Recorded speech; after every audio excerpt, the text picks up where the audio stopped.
সারা বিশ্বে তারকাদের নিয়ে নানা ধরনের আলোচনা সমালোচনা থাকবে, এটা খুবই স্বাভাবিক ঘটনা।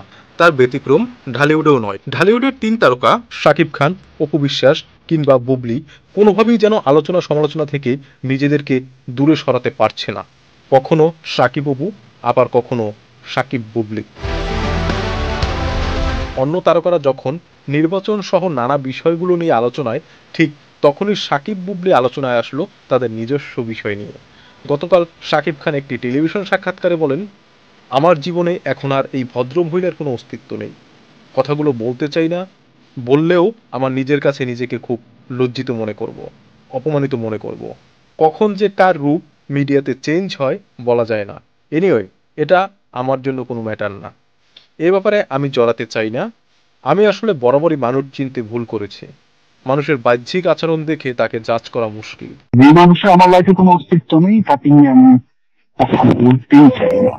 তার সাথে আমার সম্পর্ক না, আমার লাইফে যার কোনো অস্তিত্ব নেই তাকে নিয়ে তার অনধিকার চর্চা আমি কেন করতে যাবো? এটা আমার তো কোনো দরকার না।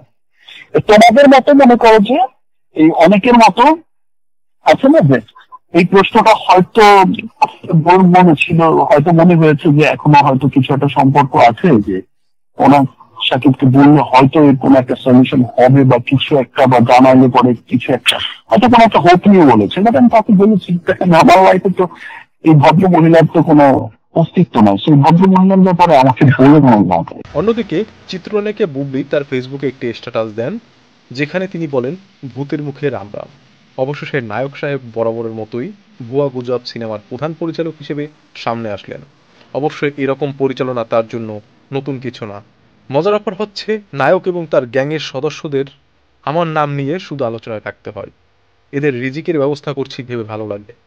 দুজনের এই দুই ধরনের মতবাদ রীতিমতো আলোচনা সমালোচনার ঝড় তুলেছে সোশ্যাল মিডিয়ায়। মিঠুন রাজ, চ্যানেল অনলাইন।